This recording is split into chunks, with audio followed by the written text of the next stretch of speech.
Hello and welcome to today's episode of Stand Up. I have got Dr. Jason Johnson joining me today, and we have a great conversation coming up. It starts at 18 minutes. But first, I do have your headlines and news clips, as I do pretty much every Monday through Friday. Thank you so much for pressing play, for telling your friends, for subscribing with a paid subscription. Go to patreon.com/Pete Dominic if you haven't yet, and sign up. You can always pay more if you are getting more out of it, or you can afford more. It is independent media at its finest, and I cannot do it without your support. So thank you, thank you, thank you. And thank you to everybody who joined me at last night's vice presidential debate watch party. We had a great time, even though it wasn't a great time. And apparently we all decided, so did a whole bunch of other experts, it didn't mean much at all. It wasn't consequential for the outcome of the election, and it definitely was not satisfying to see Tim Walz be so friendly and frankly not go after J.D. Vance very hard, in my opinion. That is my opinion. That's my interpretation. And it was the general feeling of the over 60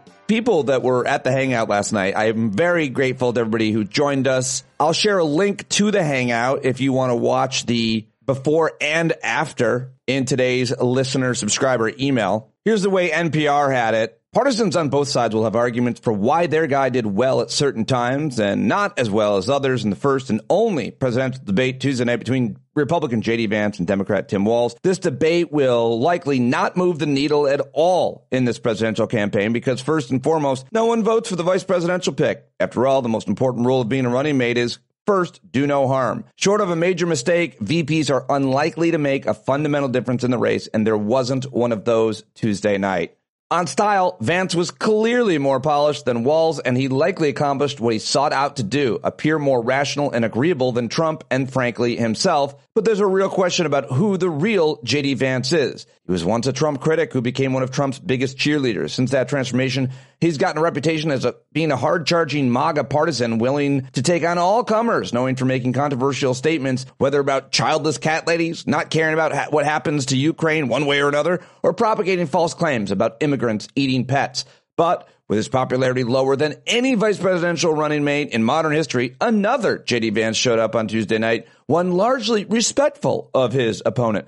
Vance even thanked the folks at CBS, a far cry from the booing that takes place on the campaign trail at his rallies when a reporter asks a question. Walz got off to a shaky start. He was asked at the beginning about foreign policy, which is clearly not his strong suit. He had some awkward pauses and misspoke by saying he's, quote, friends with school shooters, for example, when he appeared to mean families of victims of school shootings. Walz seemed to find his footing, though, on domestic issues like dealing with hurricanes, climate change, abortion rights, and, somewhat surprisingly, in an exchange on immigration, which is generally one of the weaker areas for Democrats. Walz's best moment of the night came when talking about January 6th, everybody is saying, and the presidential election. At one point, Walz asked Vance if Trump had lost the 2020 election. Vance deflected and claimed instead that the real threat to democracy was censorship. That's a damning non-answer, Walz retorted. In my opinion, that was the most important moment of the debate for Tim Walz. And the Washington Post puts it this way in their editorial. Tuesday's vice presidential debate and last month's presidential debate both began with handshakes, but the contrast was stark from there. In a welcome shift from the recent presidential face-off, the vice presidential candidates maintained a measured and respectful tone throughout the evening. They didn't bait each other with personal attacks, but rather focused on policy. There were even moments of grace and generosity, with J.D. Vance, for instance, expressing regret that Minnesota Governor Tim Walz's son had witnessed a school shooting. The interaction showcased the type of leadership that has grown woefully unfamiliar in recent years. A more productive tone offers a bit of hope for the nation's political future. It also gave Americans a chance to evaluate the two major party tickets on substance. Here, Mr. Vance put a lot more attractive sheen on a Trump-style populism. Mr. Walz only occasionally mustered a forceful critique in response. Yeah, I did not like the style over substance point, which is very classic American politics. J.D. Vance is a terrible person. Tim Walz is a really great guy, and I'm just not sure that came across. And more importantly, the disgraced former president is who he represents. And I was just disappointed that Tim Walz did not hit J.D. Vance over Donald Trump all night, all the time. All right, that's a quick recap of last night's VP debate. But other things did happen yesterday. So let's get to the rest of the news from yesterday. A quick recap. Iran fired nearly 200 ballistic missiles at Israel after Israel launched a ground invasion into Lebanon to pursue Hezbollah, but they didn't kill or really injure anybody but apparently one Palestinian kid. So you gotta wonder what the entire strategy was for Iran and why all the cameras were pointed at the skies above Israel, and why haven't we seen that same kind of coverage when Israel's bombing Gaza or Lebanon? Maybe I'm missing it. Nearly 50,000 members of the International Longshoremen's Association are now on strike over wages and guarantees that automated technology and robots won't be used to replace human workers. The Federal Reserve Chair Jerome Powell said the economy is still in solid shape, adding that while more rate cuts are expected, the size and speed will depend on the data. The death toll from Hurricane Helene: at least 134 people have died as a result of the devastation Hurricane Helene has brought to southeastern states, including dozens in flood-stricken North Carolina. Mexico's first female president, Claudia Sheinbaum, took office. Those are the quick hits. Let me go a little bit more in-depth for you. Let's go to the New York Times for the story on Iran firing roughly 180 ballistic missiles at Israel yesterday, forcing millions of Israelis into bomb shelters and raising the likelihood of an all-out conflict between two of the most powerful militaries in the Middle East. The barrage began just hours after Israel invaded southern Lebanon to pursue Hezbollah, a close ally of Iran. Many of the missiles were intercepted by Israel's air defense system, while some fell in central and southern Israel. Israeli officials said one death of a Palestinian man in the West Bank has so far been reported. U.S. officials said that American naval destroyers helped Israel shoot down several incoming missiles. That's interesting. Based on initial reports, Israel effectively defeated this attack, according to the Secretary of State, Antony Blinken.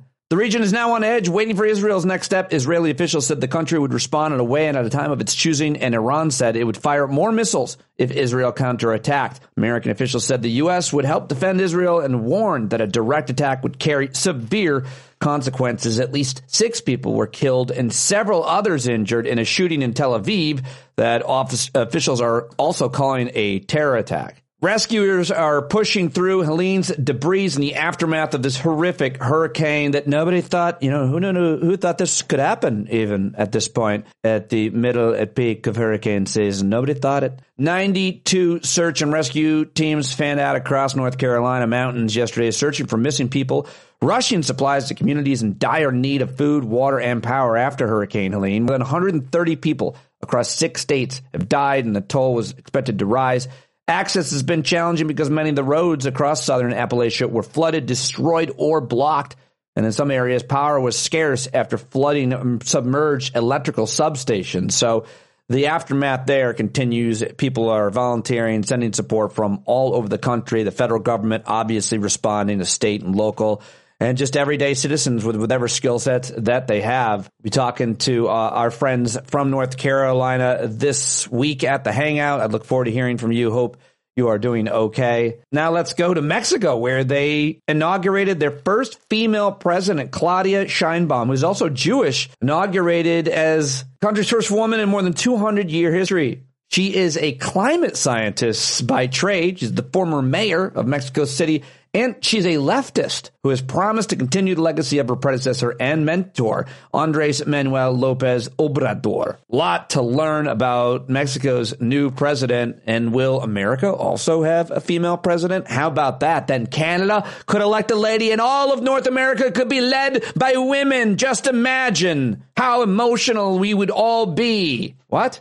Men are not emotional because anger doesn't count. And the other huge and impactful story, and that's how I pick the stories that I choose to read here in the news headline. What are the most impactful to the most people? For the first time in nearly 50 years, longshoremen on the East and Gulf Coast went on strike yesterday, a move that will cut off most trade through some of the busiest U.S. ports, could send a chill through the economy. Members of the International Longshoremen's Association Union, or ILA, which represents roughly 45,000 workers, started setting up pickets after talks failed to avert a work stoppage. The work stoppage affects ports that handle more than half the cargo shipped to the U.S. from around the world. While the strike itself involves around 45,000 workers across the ports, more than 105,000 others could temporarily lose their jobs, according to one estimate. Strike could cost the economy between $3.8 and $4.5 billion per day, according to another analysis. Perishable products may see the most immediate effects of the strike as grocery stores aren't able to hold as many items that will unavoidably expire. The American Farm Bureau Federation says that the affected ports handle 75% of the country's banana imports. Could slow exports for producers such as soybean for farmers who are expected to harvest a record crop. And some sellers are considering moving produce via plane rather than by sea to avoid their products spoiling if they're stuck on a ship. But expensive air rates and smaller loads could lead to price increases. And the Department of Agriculture knows that non-containerized bulk items like grains would not be affected. It says it does not expect significant changes to prices or availability of food products. For poultry and meat items, it said storage space and redirection of products to alternative markets can alleviate some of the pressure. So there are some of the details of the potential effects on food. You've still got to talk about durable goods and retail goods and more. I recommend the breakdown over at Axios.com for that. Here's a weird headline. A rancher was sentenced to 6 months in prison for using parts from protected wildlife to create a giant hybrid species of sheep.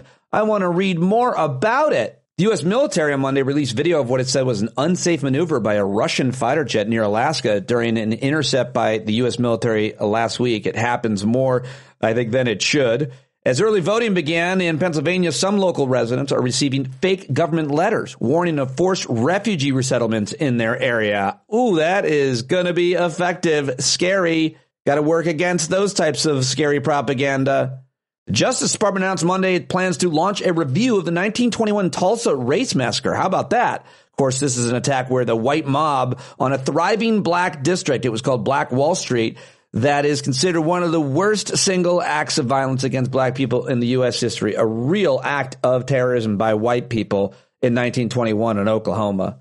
All right, a couple more. Breast cancer rates have increased among younger women. Death rates are declining among U.S. women with breast cancer, but the disease is turning up more often in women under the age of 50. There's a lot of nuance in this article, and I always hesitate to mention stories with headlines like that because often journalists don't analyze the scientific information well enough, and obviously they have those clickbait headlines, but I think it's a nuanced and important story to look at how breast cancer affects different demographics, talking about access and more. And so wanted to mention that. Also, President Biden set to sign a bill that would weaken federal environmental reviews for certain semiconductor manufacturing projects.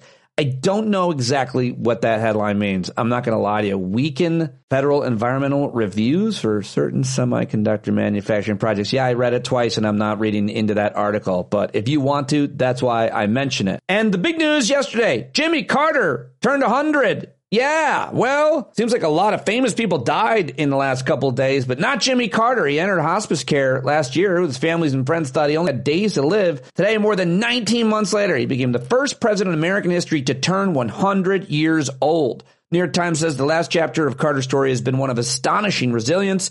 The peanut farmer turned global statesman has beaten brain cancer, bounced back from a broken hip, and outlived his political contemporaries. How about that? He also has written 20 best-selling books, far more than any other modern president. And that is a good headline to end on. And I didn't get that much in terms of sound from yesterday, except for Jimmy Kimmel and Stephen Colbert, who were live after the debate last night. And I wanted to bring you a little of what they had to say.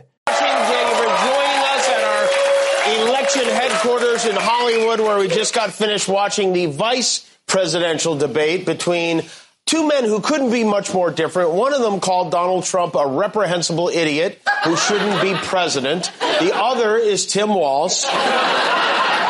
Walz and Vance, they stuck to the issues. They showed each other a lot of respect. It was very boring. I'll be honest. I like these better with Trump. I really do.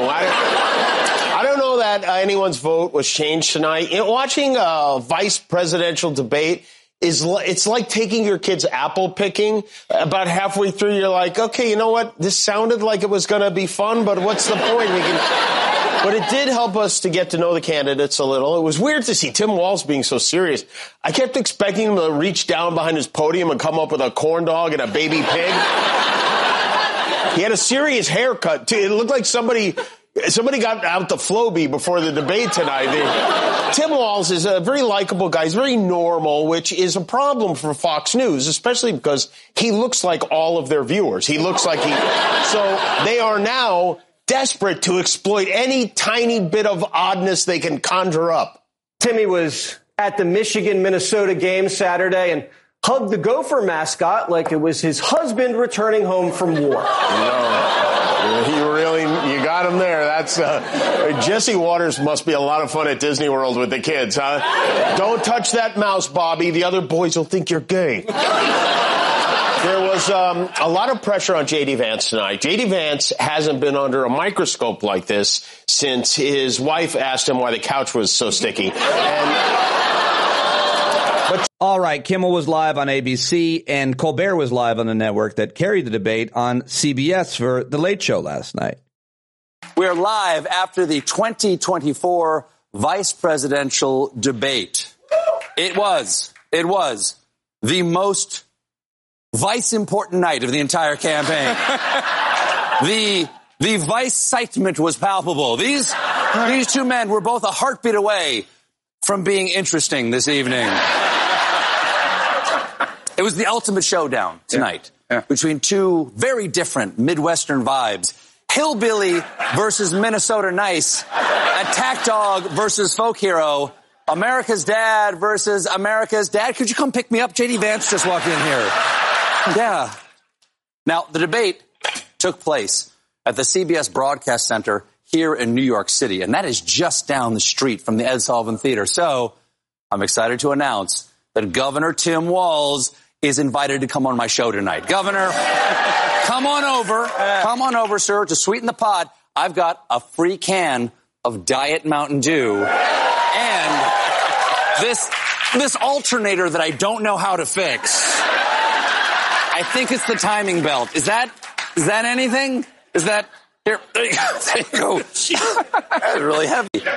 You know what? Hell, I'll settle for J.D. Vance. Come on, J.D. No, it's only fair. J.D., I'll offer you the Diet Mountain Dew as well. Plus, we have the sexiest chairs in late night. Oh, yes, Senator Vance. It's 100% brushed cotton cushions, and they're twins. Every man's dream. All right, there you go. Both Kimmel and Colbert could not resist the J.D. Vance fucking the couch story, which is not a story, but always funny. All right, there you go. That's it. That's all I've got for you in headlines and clips. Now it's time to get to my conversation with Dr. Jason Johnson. We talked before the debate yesterday, and so didn't talk about the debate, but had a discussion about a lot of other things, which I think are super important as always. You know Jason from his anchoring and hosting over on MSNBC, but did you know that he hosts an awesome podcast that you should subscribe to called A Word on Slate? And of course, he's a political scientist, an associate professor of communication and journalism at Morgan State University. I'm always very happy when he joins me here on the program. Good friend. Let's get it started right now with Dr. Jason Johnson. There he is. Dr. Jason Johnson is back, and I'm very happy to see you. How have you been? You've been doing good work. I've been seeing you everywhere. We haven't talked. Are you hanging in there? Yeah. It's 35 days left. 35 days left. Yeah, till Christmas. It's really important. It's a very important holiday for us all. I'm good. I'm teaching my wonderful students at Morgan State, making arrangements to have speakers come in, working on the graphic novel. It's due by election day, so I'm kind of knee deep in that, trying to get all my traveling in and out. I've suddenly become an Acela corridor person again. So I'm like going up and down to New York, which is extremely painful. And I'm under the impression that they kind of have a mayor. I don't really know. So a lot of that, a lot of interesting things happening in the media world, a lot of interesting things happening in the political world.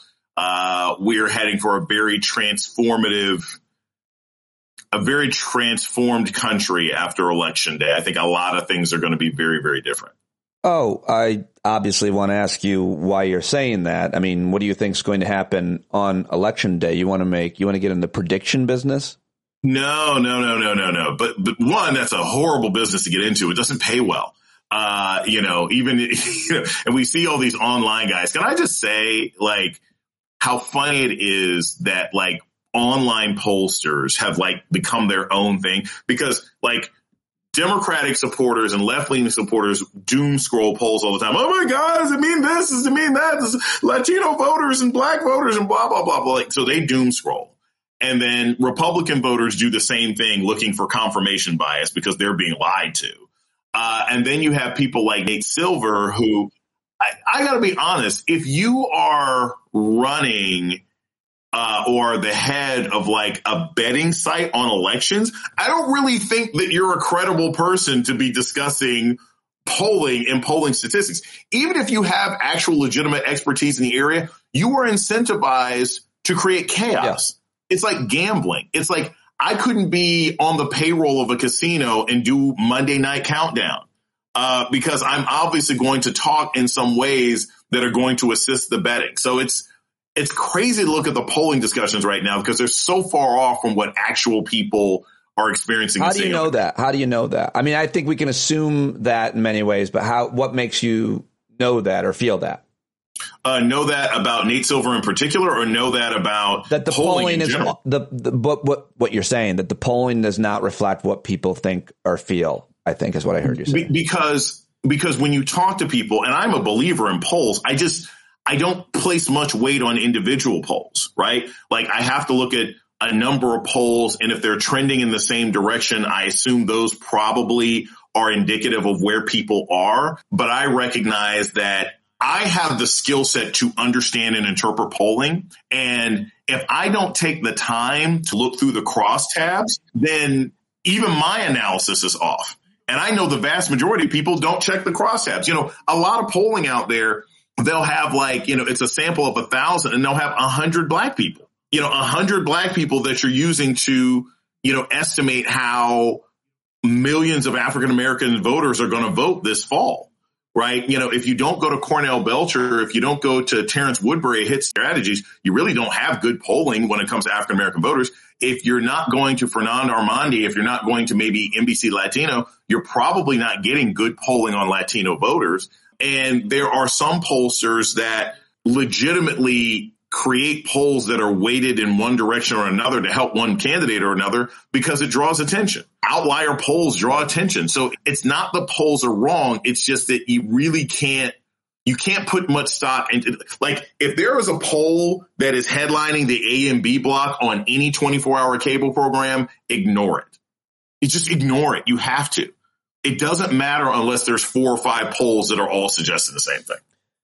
All very interesting. I appreciate your expertise and insights on that. It calms me down a little bit. And incidentally, my band, 100 Black People, is playing this weekend. I just wanted to plug that. I really, really want to see them. So make sure you have the lights on. We've been really rehearsing hard. It's weird that it's just me solo and that's the name. But I like Black audiences to come out and then mislead them when I walk out on stage. And then mislead them? Yeah. Okay. You're the modern day version of the average white band. So I always have been. But I want to talk about Ta-Nehisi Coates. Got a new book.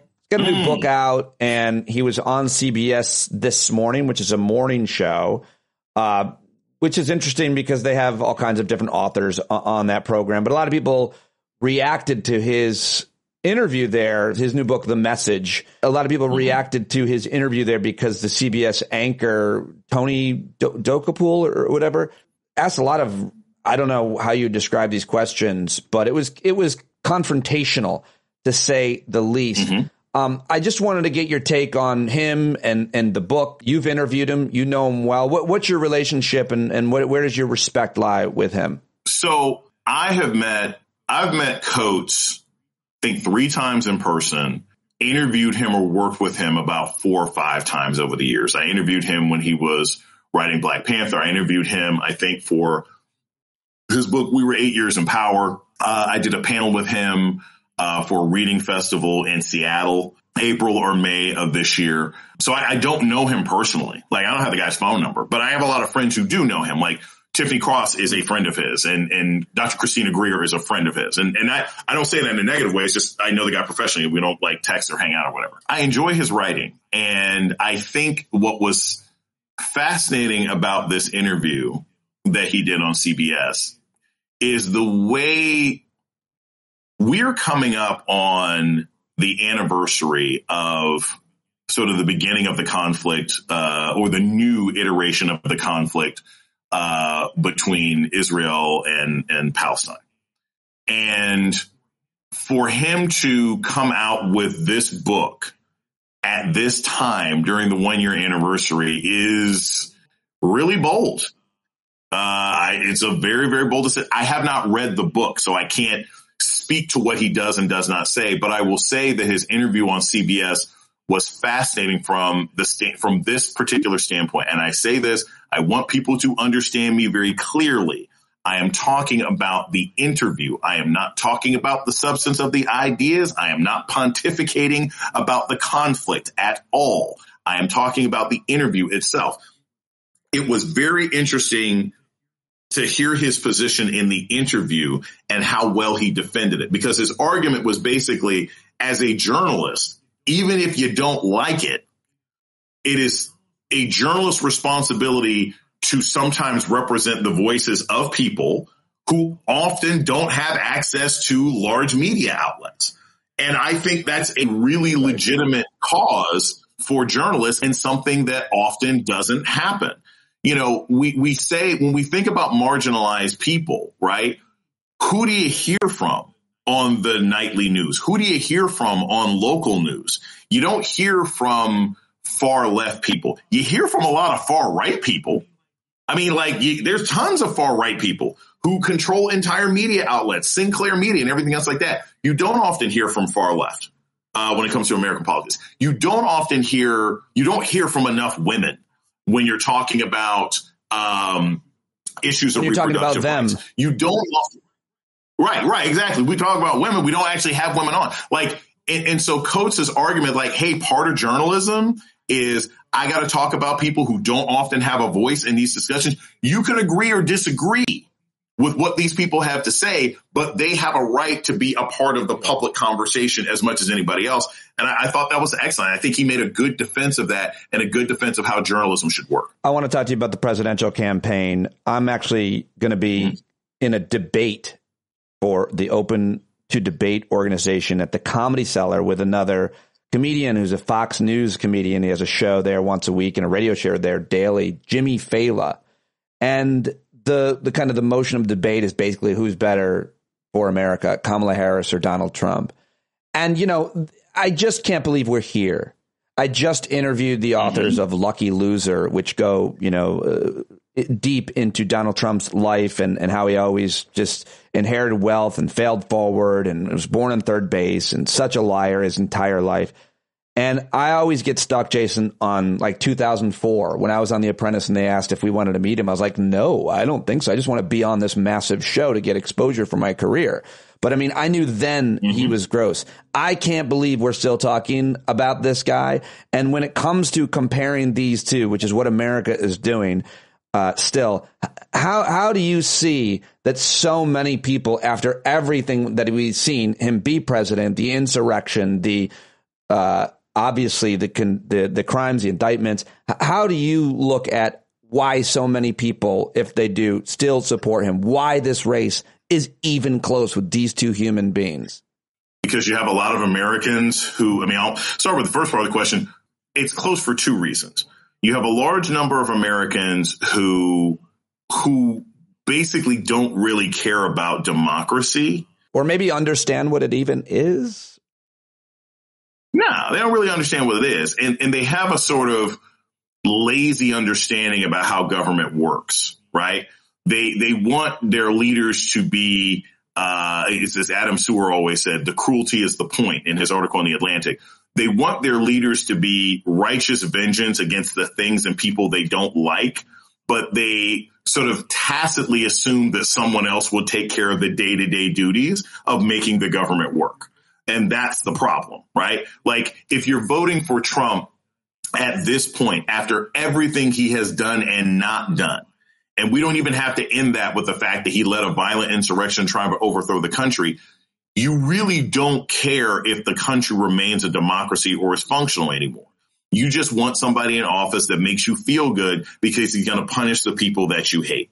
There is not an economic argument for Donald Trump's presidency. There is not a moral argument for Donald Trump's presidency. There is not a policy argument for Donald Trump's presidency. You only vote for him because you hate somebody else and you want to make sure that those people can't succeed. Now, why is it close? Because the country's filled with lots of people who feel that way. And it's filled with lots of white folks in key places. And Pete, I think this is important to point out. It's disgusting. But we have a manufactured drama when it comes to the presidential election. What do I mean by that? We don't have a functional democracy because we're still playing this dopey game with the Electoral College, right? The Electoral College is a bad idea. It was born of slavery and the oppression of black people. It was made as a way to placate and mollify people who wanted to hold human beings who look like me in bondage and deny them full citizenship and abuse them sexually and economically. That's where we got the Electoral College from. And it's a bad idea because if we were just counting how many people want a particular leader to lead them, then this will be over. Because Harris is going to win probably by, Hillary won by 3, Joe Biden won by 7. I assume Harris is probably going to win the popular vote by 5 million. But the conversation has to focus on 7 states and whether the margin can be 6,000 people across 7 states. That's not a way you should run your democracy. But that's unfortunately what we have right now. So there's not a question as to who most people want. There's only been one Republican who has won the popular vote in the last 30 years. And that was George Bush in 2004. Every other instance, the Democrat, more people have said, I want the Democrat to be the president. But it is flipped sides because of weird quirks of our BS Constitution. You always wear these two hats actively as a PhD, an academic professor, and as a member of the media yourself. Everybody sees Jason either as a commentator or an anchor. Look how far he's come on MSNBC. But I still am going to ask you to wear both hats, like a Sherlock Holmes hat. Nice. To talk about how you think media is handling this campaign. This is the 3rd time we've seen Donald Trump running. What have we learned? What are we doing right? What are we doing wrong in terms of, I would specifically say, the day-to-day coverage of the things he does and says? Do you err on the side of people knowing what he's doing and saying, or should we be careful about how we tell people what he's doing or saying? Obviously, we shouldn't take him live, but how much should we be talking about and sharing what he does and says in a day? Because in a day, he floods the zone every day with the most insane, reprehensible lies and morally offensive things. Yesterday, he said, he's been promoting this idea of a purge where if the police could just have one day to be really rough.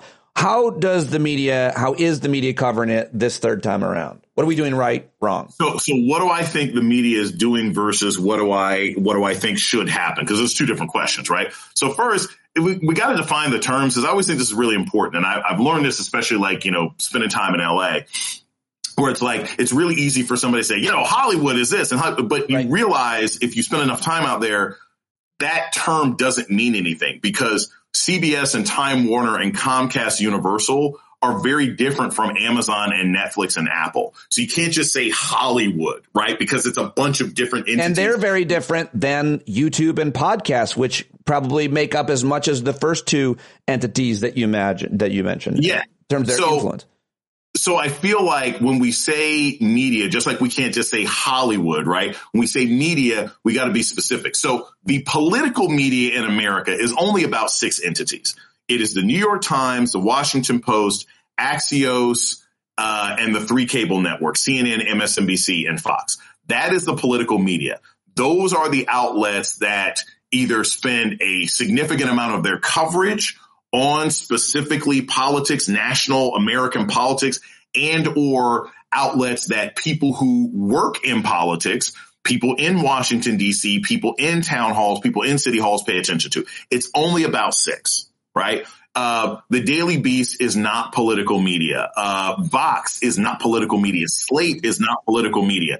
They are media outlets, but they cover too broad a set of issues, and they're not primarily drawing people because of their political coverage, right? You turn on any A block, B block on any 24-hour cable news network, and the New York Times headline is going to be on a scratch in one of those shows, right? So the political media, the 6 entities that are covering this election, I would give them a C.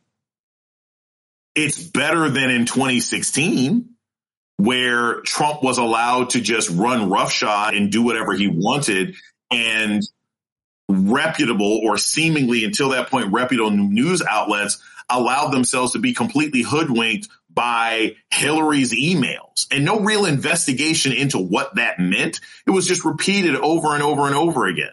And WikiLeaks was not vetted. And you had all sorts of people whose lives and careers were damaged because you just ran with something because people, quote unquote, hated Hillary, meaning a lot of the editors and managers of these newspapers, of these television networks, didn't like Hillary Clinton. And or they thought there was a value to being critical of her because they assumed that Trumpism would kind of run out. The 2020 election, I would say, so that gets an F. Like the news coverage in 2016 was garbage. Yeah. The 2020 election, I'd say it was probably maybe a B minus, at best, because there was at least a lot of coverage, I felt, of COVID.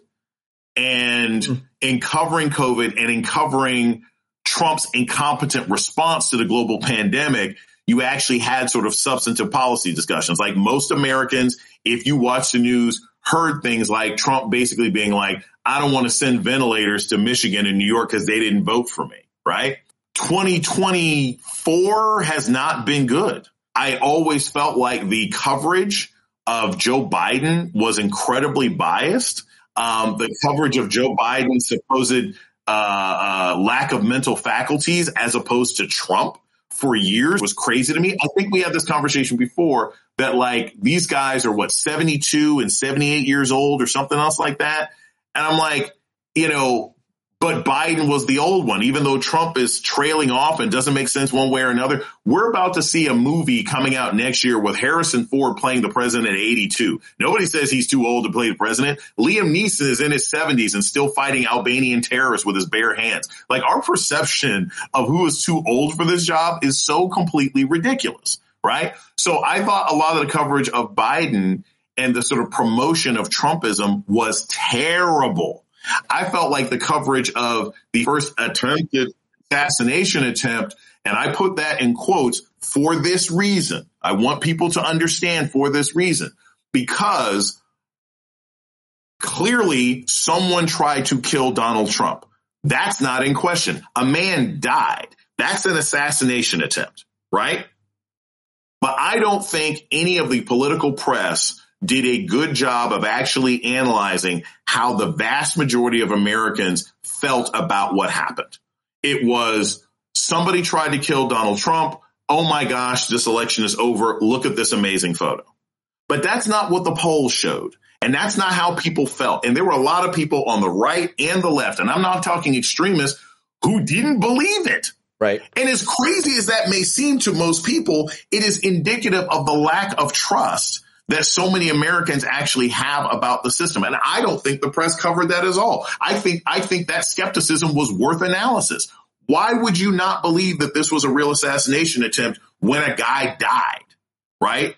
But sound-minded people felt that way. And by the way, a lot of people in the media felt that way too, but they were not allowed to say so. They weren't even allowed to bring up the fact that there was skepticism, even if the skepticism was crazy. And I say this, Pete, because people who are skeptical about COVID got all sorts of airtime. People who promote all sorts of crazy conspiracy theories are allowed to get on air and spout them with impunity and are given free rein to do so. But the American press, the political press, didn't want to discuss the fact that there were people who had this particular crazy conspiracy theory.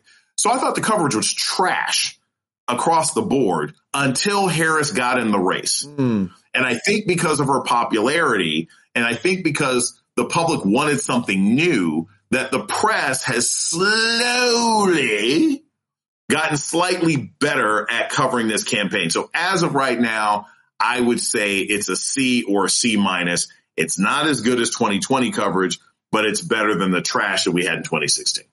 I love it. Very interesting analysis from Dr. Jason Johnson on the media's handling of Trump v. whoever these past three campaigns and how it's changed, certainly. Let me just ask you before I let you go, tonight is the debate. People will be listening to this conversation after it's over, but kind of a similar question to Trump-Harris in terms of how are we possibly debating having to make a choice between these two people. Let's put what they believe kind of policy-wise aside and look at how they've lived their lives and their moral character and their values and what kind of people that they are. Compare these two men's character, if you want, before or after we see their debate. J.D. Vance has endangered the lives of an entire town full of his own constituents in the state of Ohio because he made up a lie.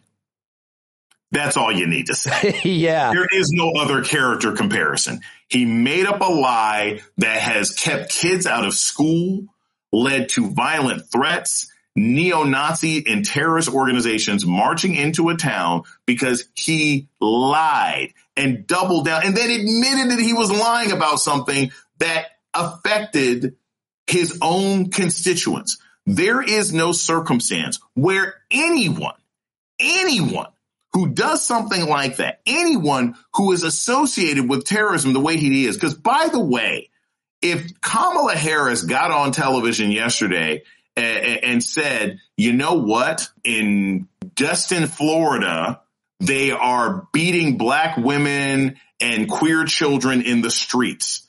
If Kamala Harris said that yesterday, today, guess what?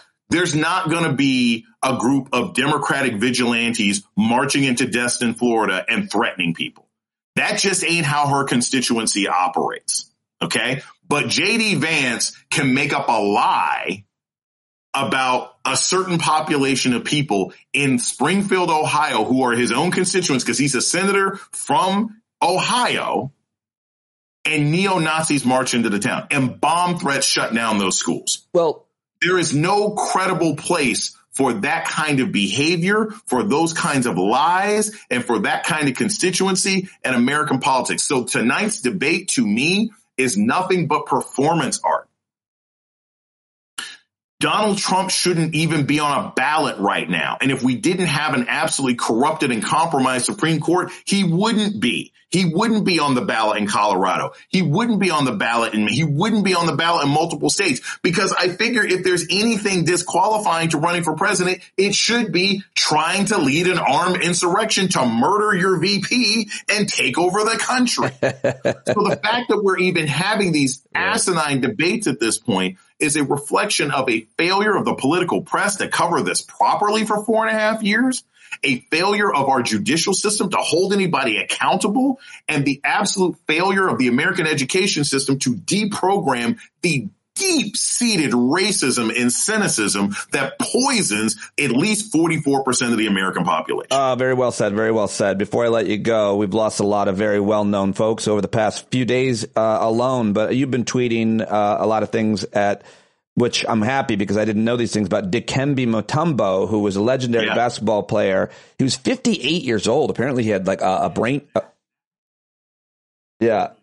What makes, I mean, I didn't realize he was that during young. His life. That was really sad. How familiar were we? Why are you so connected to this guy or thinking about him or sharing thoughts? I'm a sports fan. So over the last 4 days, right, we lost Chris Christopherson, who's a great country music singer, right, who made a lot of hits in the 70s and 80s, but also he was from that era like Bruce Springsteen. Chris Christopherson was a big progressive liberal. There are amazing stories about him standing up to the racism and the bigotry and the silliness that infected a lot of country music. I saw him on stage at post-death. You know, I always learn about people. I'm not as much into artists or actors or anything, generally speaking, but I saw him on stage with Tom Morello performing. That was all I needed to see.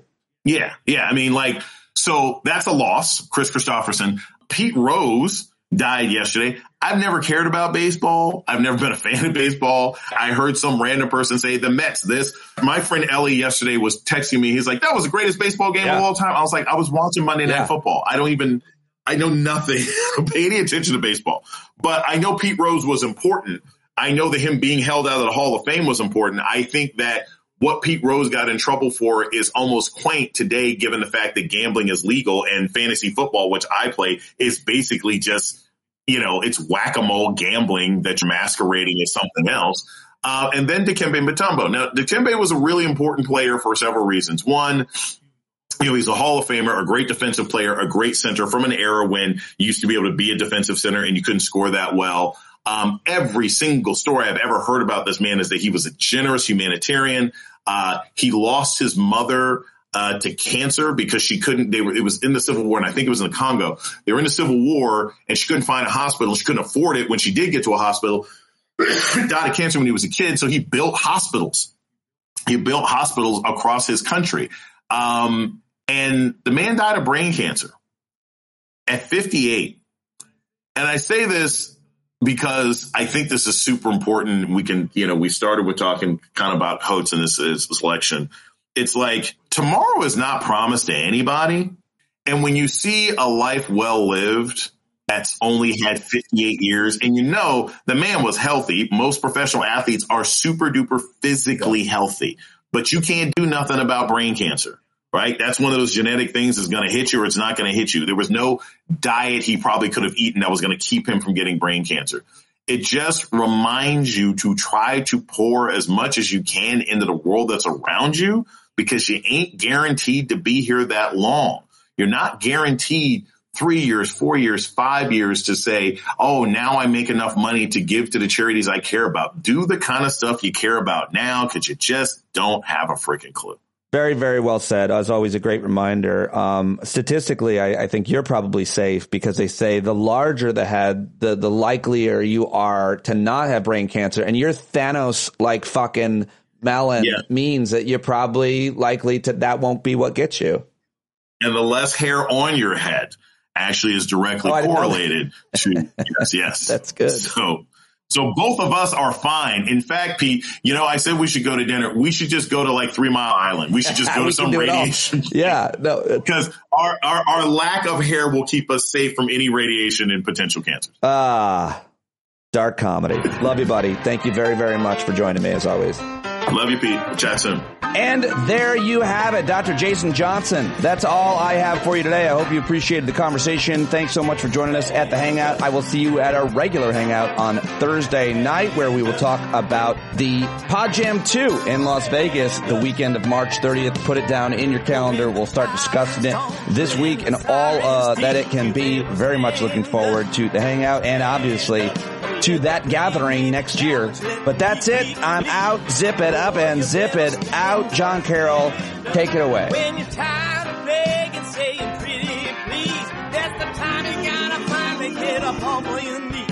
When you can't see the forest for the burning trees, you got to stand up. Hey, you've been sitting so long, you got the creaky knees, you got to stand up. Stand up. I think you're driving wheels with leaking grease. Boy, you better stand up. Stand up. Well, there's a whole lot more of us who know what's right. They'll keep right on ignoring us if we keep sitting tight. You got to open up the window to let in some light. You got to stand up. That's right. You got to rise up. You got to stand up. You got to stare the devil straight in the eye. We got to let him know it's his turn to go. See it clear when all you hear is a lie.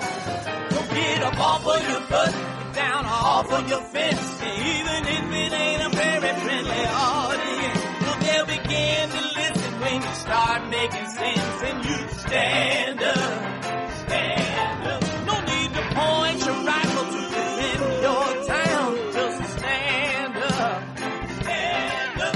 You know they can't deny you what you're laying down. Oh, you better stand up, stand up.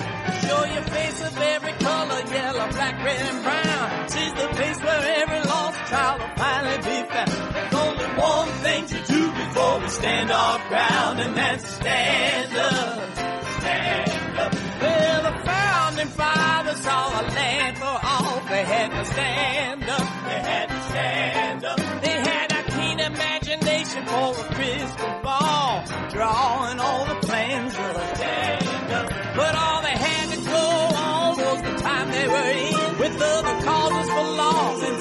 burning in sin. They knew that change was gonna come before the change could begin. They had to stand up.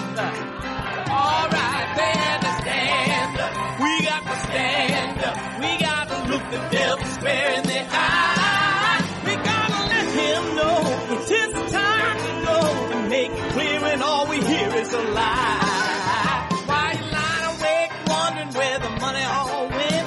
It'll be the cost of freedom that'll go unspent.